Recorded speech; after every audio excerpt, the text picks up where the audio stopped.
Yes, Morgan, but the point is I know quite enough about astrophysics to be able to dismantle creationism. You don't need to get 90% in degree level physics to get that much.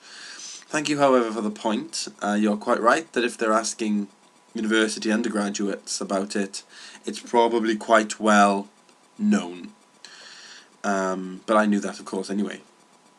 Obviously. Your point, well, you didn't really respond to the actual thing because you agree with everything I say. So there's not really much I can say in response to that, except obviously to point out the horrific insult that you dealt me, and additionally to sort of, sweep it away, which I can do, but I don't know how. So that is me done. I thought I'd have talk a little bit today about barbecue flavoured crisps, because they're bloody nice, right? I don't know what the hell they put in them. Probably some sort of crack cocaine derived substance that barely makes it through British what's the word? British food standards. But it only does because it's got some sort of bizarre loophole in the law that these crisp manufacturers, Marks and Spencer, of all places, know about.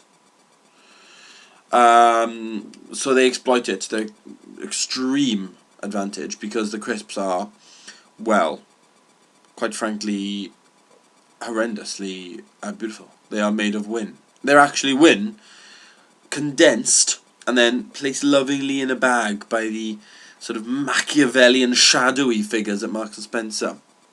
It's quite terrifying, actually, when you think about it. Not as terrifying, however, as Tesco, which is literally dystopian. I think they already employ, 15 billion people, and they all have very specific roles in the store. I was sort of watching them today. And you sort of had one person with a sort of headset on, not really doing anything with it, you're just wearing it. And then you had another person sort of drifting around. And then you had a couple of people with the tills, obviously. And then you had, the tills even. You don't even have tills anymore. It's just self-service. So you sort of hover up to this disembodied machine. And this terrifying voice shrieks at you from the machine and goes, scan your items. And you have to scan them one by one. And it's quite horrifying because every time you do it and put it on the thing, she barks orders at you. She says like, oh, I want you to move that item, I want you to put it somewhere else. And then if you do something wrong, which irks the chilling voice, she summons a dark ghoul to come and type their number in and then sort of hack into the system. And it's all very, well, it's quite frankly disturbing. The only way I can really describe it is disturbing. So that's Tesco employing more people than the army. Indeed, they probably will try and pull off some sort of governmental coup before too long, before we know it.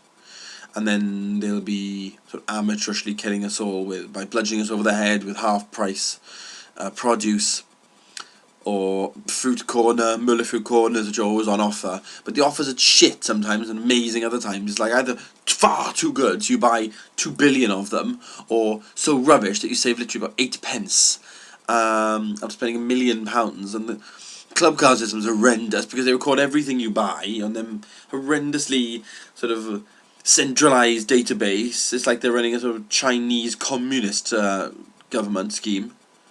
And then what they do with that information is send you leaflets and spam mail and such things.